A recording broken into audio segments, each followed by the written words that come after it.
MasterBoris here with a new video.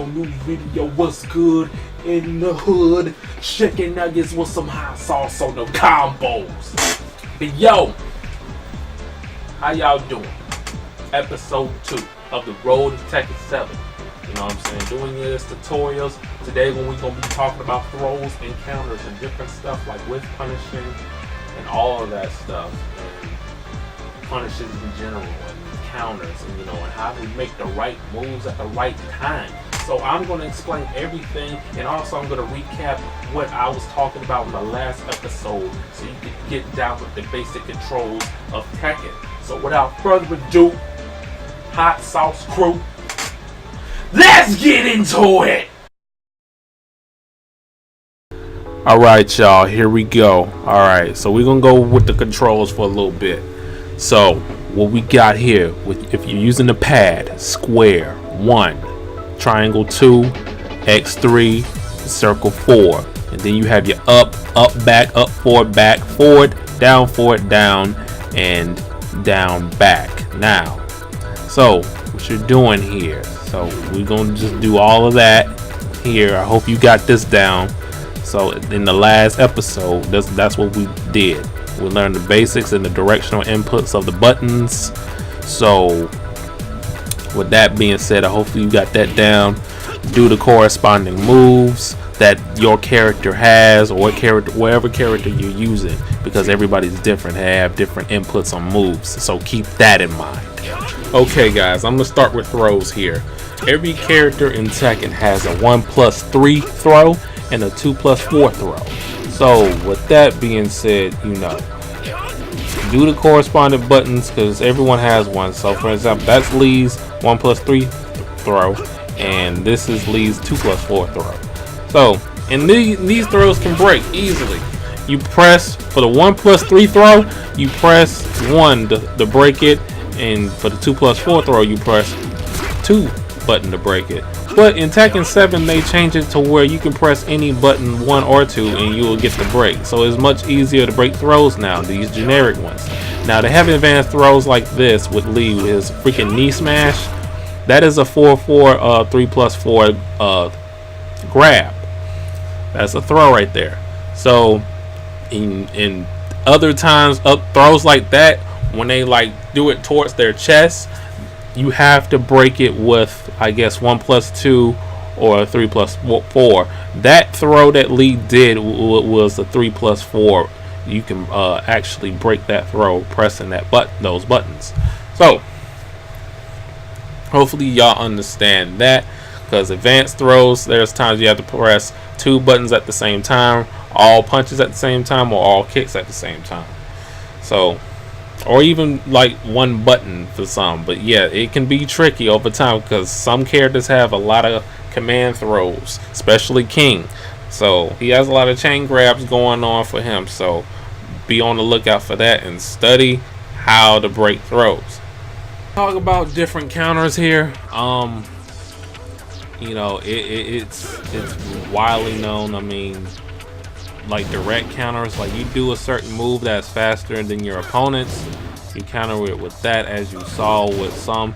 But it's just certain moves that you probably won't be able to get it on time with it, because you do a certain move that's not really processed. What I mean by process, I mean like that right there, what Eddie Gordo just did, and I just did with Jin.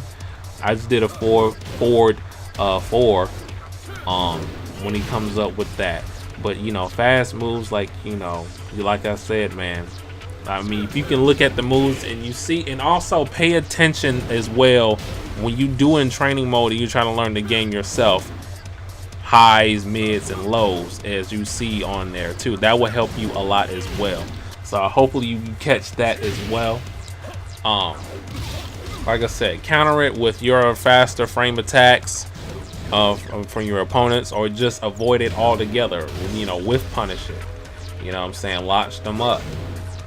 Things in that nature. And also, I mean, it's kind of common sense, because in every fighting game, you know what to do. You can do a Wow Rising, 2, 4. I'd rather do Wow Rising 4 well, your kick button, just to be on the safe side, because you can probably whiff your own, trying to whiff punish somebody, but you whiff as well, and especially the character that you use, especially. And also, you see what Eddie was doing? He was trying to break dance on me, but when I crouch and I blocked it, he staggers, so that gives me time to like punish his freaking move. So there you go right there. When you let go of the button, make it neutral, and do a raw rising move, that is a punish. So, or when you avoid the move altogether your opponent is throwing at you, you know, you sidestep it or whatever, and doing combos or whatnot, or do a launcher. You know, combos like 1-2. You know what I'm saying?